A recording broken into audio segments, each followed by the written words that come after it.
Hi there. Welcome back to Maybe Actually Museums Are For Me. I'm Alex Pavljuk, the Digital Content Strategist here at the Montclair Art Museum. In my last semester of college, I took a class dedicated to the study of art film.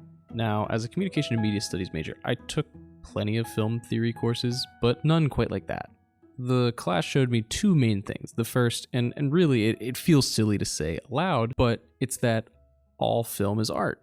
No argument. It's a creative endeavor that came into existence through the same process as any other piece or medium of art, whether it's music, painting, sculpting, writing, you name it, it's the same thing. It's the same kind of thought-provoking energy. The second thing, and this is what really stuck with me, is that not all movies are given the same artistic treatment or respect as others. It's kind of the phenomena of like, oh, well, that was a fine movie, but it's no film. That's sometimes an argument you hear when talking about movies and whether they're good or great or not. A great film is defined as, well, a film, and a good movie is just a movie. I mean, take the name of the class alone, art film.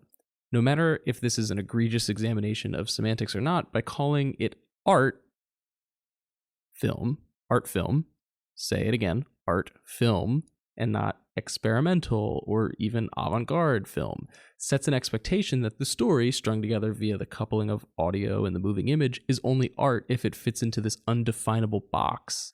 It kind of reminds me of the way that the Supreme Court spoke about what classifies as obscenity or art. The history nerd in me is coming out a little bit, but it was a Supreme Court hearing from the 60s, and they were talking about, what classifies obscenity versus art, and, the justice's response was, quote, "I know it when I see it."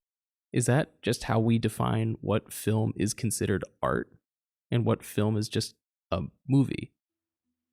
You know it when you see it? Anyway, with that in mind, let's chat with the director of marketing here at the Montclair Art Museum, the resident film buff and my boss, Asif Iqbal, on what classifies art film and what place film as an art form belong in museums. How's it going, Asif? Good. How are you? Good. Thanks for jumping on the pod. Kind of last minute, but that's all right. I know who you are, but can you tell the audience who you are? Yes, I am the director of marketing at the Montclair Art Museum. And how did we meet? I guess you interned, and that's when we met. Yes, you hired me. Yes. And the first question you asked me when you hired me, you didn't ask me anything about my technical ability. I guess you saw that all on the resume and stuff, but the only thing you asked me was, what are my favorite movies? I think I asked for 3 favorite. You did, yes. And that set the tone of our friendship going forward. How did you find your way into the museum industry? I like to ask that to everybody, just because I feel like it is. I feel like all of us kind of get here in roundabout ways. Well, let me go back. I've been in corporate most of my career. I ended up going to a nonprofit Japan study, which I really liked. Unfortunately, the commute was too much, and I decided to go to corporate again. Once you work in a nonprofit, you understand it's just a different vibe in a nonprofit, and I felt like I missed that part of it. Once they were looking, I applied here. Ira was one of the first people that interviewed me, and at that time he was a trustee, I believe. He wasn't the director of the museum, and we got along well on that phone call, and I felt like this was a good place to work because I really wanted to get back into nonprofits again. Within the context of this episode, one of the things that really fascinated me was pretty much the first time I met you in person was that first Friday that I showed up in October of 2022. And you walked me through the galleries, and the first room we entered was, I believe, Rand Gallery. And at the time, I can't recall the name of the show or what exactly it was, but it was a video projection exhibition. It was really unique, and it was very similar to things that I had seen at my first ever museum, not my first ever museum visit, but one of the ones that really stuck with me in high school when I went to the MoMA, which was a lot of those shows that I threw myself into were very movie film based. And so I've always kind of, viewed film as a medium and a modality of art that we typically view in a theatrical experience, but certainly has a place in museums. But I think often the idea of like what is considered film versus a movie, there's almost like a prestige bias there. And I think I just want to like try and demystify that and like try and break down the barrier of like what quantifies a film or a movie that is worthy of time in a museum and considered art, even though all art is film. But why are certain films kind of put on this pedestal of like, no, this is, you talk about like films like Salvador Dali's like Un Chien Andalou. Like, why is that put in this modern art film type category that's something, else isn't? But yeah, I guess that's my roundup. I think this goes down to like the one of the things I talked to you about earlier was I wanted to break down this kind of perception of academic, elitist, museums. That's what the perception of museums I feel like still is. That kind of goes back to the same thing. Like somebody somewhere decides that this thing is high art and this thing is not. Where I feel like anything can be art. To me, it's if you're creating it, if you're passionate about it, that to me is art. Doesn't need to be anything. Yeah. What's considered, when somebody's deciding what should be shown in the museum, somebody's making that decision. To take it back, I went to School of Visual Arts. I've studied art. Yeah. That's my training and stuff. One of the classes, which I wasn't a great fan of, was art history. And again, it was the same type of thing where you're putting an academic lens on artwork. And I don't connect with it. I feel like if you connect with art from an emotional point of view, it's better. You can study it or whatever afterwards to kind of get the academic part of it, but I think the first part of art is always emotional. And when I say art, I mean, could be film, could be oil painting, could be cooking. Yeah. But the first thing from when you experience, at least for me anyway, when I experience this, is not to break it down academically, is to see, am I connecting with it and from a emotional point of view. Yeah. So that to me is what art is and how it should be looked at. Again, that's my perspective. If you ask somebody else, they'll have a different perspective. Well, yeah. I think one of the things that you kind of spoke to there is like art should be accessible, it should be democratic, it should be available for people. And you think about like what are the most accessible means of art if we're going to set the expectation and the standard that like even the most like corporately crafted movie is still somebody's piece of art. It's still someone's artwork. And, people are going to watch that and consume that. And even if it's a passive kind of understanding, it is this very open and available art form for people. It's probably the moving image, the film, TV, is probably the most viewed art form today. It might have been writing, 100 years ago. And before that, probably imagery and the visual arts, maybe theatrics. And I guess what I find strange is that even though film is something that everyone interacts with all the time, there are still these films that are kind of put in these boxes as like impressionist. It's, these abstract kind of, visionaries that have created these narratives, and it's like, okay, that can be packaged and shown next to, Rene Magritte's, for example, if we're talking Salvador Dali. But you take something like, I don't know, like Substance, which just came out. Like that's a really like I feel like a good artistic example, and it's like. Why? But what makes that artsy and not something like art? Let's give you a really Evil Dead. Right? I think that opinion's changed, but when it came out, it was not really considered, high art or high, whatever you want to call it. But that opinion's changed as time has gone by. Yeah, I'll put a word here: diversity, right? Diversity is thought, diversity of what you're feeding your soul, I guess you want to call it, right? If you're just going to be experiencing highbrow films, that's only one type of thought you're putting in yourself. Yeah. You have to experience everything.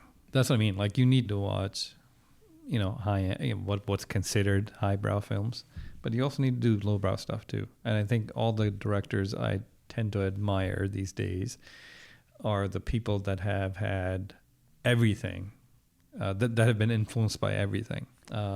Substance, you mentioned that director. She's like, she has said things like from Indiana Jones to The Fly to, a lot of different things have influenced her in her filmmaking journey. Yeah, you can't just be feeding yourself one type of thing. You need to be looking at a lot of different things. And to me, when I was younger, a highbrow film is not something I would gravitate towards. But as I get older, you start seeing how impressive, like Godfather, for example. I didn't watch that till I was in my 50s, and I was impressed by it, and then I was further impressed by Godfather too. But it's not something I saw as a kid or growing up. I had no interest. I think I just saw it because I felt like there's been so much talk about this film that I want to kind of see what it's this a is cultural all about. It's like a cultural kind of experience that Yeah. you have to kind of subject yourself to, and then you know. I'll tell you something else about how things have changed also. There was a person like Tim Burton would never be considered an artist by like the highbrow museum people in the 70s, 80s, 90s. He had an exhibition at the MoMA, which broke attendance records. Really? And my boss at Japan Study, he ended up going to MoMA. He was there. He oversaw their IT over there, and he said that they couldn't keep up with the ticketing demand. It kind of broke down that whole ticketing system because it was such. It was just crazy how well attended that exhibition was. Mm-hmm. This was, I think, in 2011, 12. I don't remember, but. You couldn't even think of having a Tim Burton in a MoMA. Yeah. In the 80s, 90s, whatever. But those kind of trends change and things change, and now he is considered a very a unique filmmaker. But yeah, I think those type of trends change. So whatever is highbrow today might be not in 10 years from now, or whatever is lowbrow today, it might be in 10 years from now. So who knows? That's right. I didn't know that Tim Burton had an exhibition. It was it was huge, that exhibition. And so much so that they had to put like time ticketing. Oh, really? For the tickets, because they couldn't keep. There's too many people in the museum, and that's a pretty big museum. So it was. It was pretty big. How do you feel about this? Is kind of a little bit pivoting slightly, but Tim Burton, I guess in the horror realm of things, and I think that horror is an interesting vessel for artistic vision. I don't necessarily love horror myself, but I think that visually it's some of the most stimulating creative work in film that has been done, some of those groundbreaking stuff. And I'm going somewhere with this, but I think something like Nosferatu would be a film that you would find in a, Which one? I'm saying broadly, the original because obviously the original, because there's the audio can see one also. Yeah, I'm talking about the original audio lost version. And I think that's something that gets studied in film classes, and I think and it should. And I think like the Cabinet of Dr. Caligari is something, with Caligari was German expressionism, but ends up in museum settings, in these gallery settings a lot of times. How do you feel about right now down the street, where obviously in Montclair, there's a theater called the Claridge. They're showing Nosferatu, and it's coupled with Radiohead's music. What is your take on kind of taking these old kind of, I guess, like safeguarded works and repurposing them in this own like way, which is, I think, a really fascinating art form or repurposing of art, recycling of art.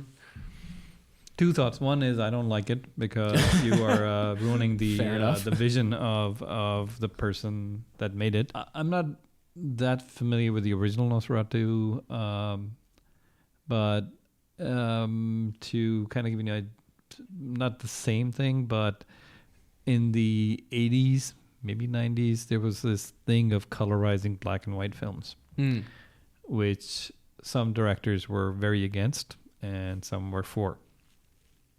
I didn't particularly care for it because when you're shooting black and white, you're looking at shadows, you're looking at there's a lot of things you're looking at to make that black and white film, and to throw color over it. And at that time, this I was for newer audiences. People weren't watching black and white films, so I didn't agree with that. Over time, they stopped doing it, which I appreciate.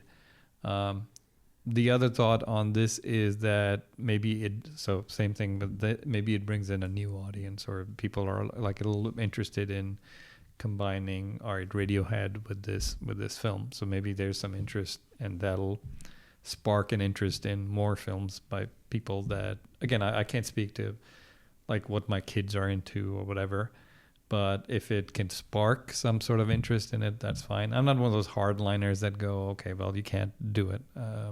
I personally don't agree with it. Leave things the way it is. But at the same time, it's good to get new people in there. So if you had to design a show, curate a show involving the moving picture, involving films, involving movies, and it could be the displaying of films, it could be showcasing the actual like photography of art, like what if you had to kind of with a blank slate, you get a room and you could make an exhibition about the moving image, the moving picture. What would that look like for you? Yeah, you'd have to, well, first of all, it has to be like some sort of immersive experience. I'm going to keep using the word immersive, but you need to make it where they feel like they're almost within this thing. And how do you do that? I mean, that's something you'd have to think about, depending on how big the room is. Rooms, and it's your dream. It's your world. You can be as big as you want. You're talking about like 100+ years of content. Yeah. And then it's like asking like what your favorite movie is or whatever. Gonna scratch that from my question list. Yeah, like I feel like I would make it immersive. I would make it interactive, but it has to be something where you feel like you've entered another realm almost. Yeah, it's not about like having like having like 5 movies on the screen or something like that, or showing whatever, or even artifacts from movies and stuff. What do you call those? Props. Yeah. So you'd probably want to try to get some of those things going. And movie posters, very, very like art form. You'd probably want some of that. You'd probably want some projection going as well. So you would take whatever makes film great and try to put it within this. So the curator's job's not easy. And they have to take all this into account before they put on a show. So it would require a lot of research to do right. And again, because you're talking about such a huge history and film, what I also like about a film is not like it's not just comedies you're talking about, or it's not just drama you're talking about. You have so many different types of film, and one person can like, a lot of different genres of film. And again, there'd be so much potential for something like that. Yeah. Yeah. Well, thank you, Asif, for sitting with me for this episode. I know we've been talking about this one for a while, but one last final question. Top 3 movies of the year so far. For me? For you. Well, you've been a better AMC A-lister than I have. I have not been. Yes. I have not been paying for my membership well. I'm definitely putting Substance in. That is one of the best ones I've seen this year. But I really like that filmmaker. She did a movie called Revenge, and I thought that was one of my best of the year when she did that. So Substance, definitely go check that out. Then I will say Anora, and that's another one of my favorite filmmakers is Sean Baker. Again, story first with him, and he just, whatever kind of expectations you have, he'll work around those and then just brings up very interesting characters.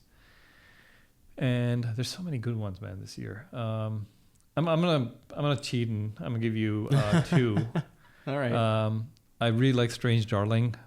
Yeah. That was really good. Again, it plays with your expectations. So if you think it's going one way, it's gonna go another way. I also looked up what he's done in the past. He hasn't done really anything that this high level in his career. So kudos to him. Yeah. I think he just did a knocked out park. And then My Old Ass, which I felt had a really great message behind it, and it's done by a very young person. She's in her 20s. I'm always surprised when you get older. Your perspective on things changes. I'm surprised a person this young can have that kind of perspective on life. Where you make a film about it, and it's very interesting. And same thing with Orson Welles when he made Citizens Kane. I think he was in his 20s, and you just marvel and kind of admire at these people where they know this much about life without really having lived it that much. So she's really good, and she's a filmmaker to watch out for as well. Nice. Well, thank you so much, Asif. All right. I know I cheated on the last one, but it's all good. It was hard to pick. No one's counting. Yeah. All right. All right. Let's get back to our actual job. Yep. Now let's get All back right. to see it. All right. Thanks. That was Maybe Actually Museums Are For Me. Thank you so much for making it to the end of this episode. We'll be back in your feed with a new episode on Wednesday. Stay up to date with us on our social medias. You can follow us on Instagram at Montclair. That's MAM Montclair. You can also find us on YouTube. You can find us on LinkedIn. You can find us on Facebook. We're all over the place. We're everywhere. Check us out in person. You could buy tickets online or at the admission desk. We're open Friday through Sunday. And then lastly, and arguably in the context of this show, most importantly, feel free to like and rate and share this episode with friends. Your support means the world. So we will talk to you next week, and see you later.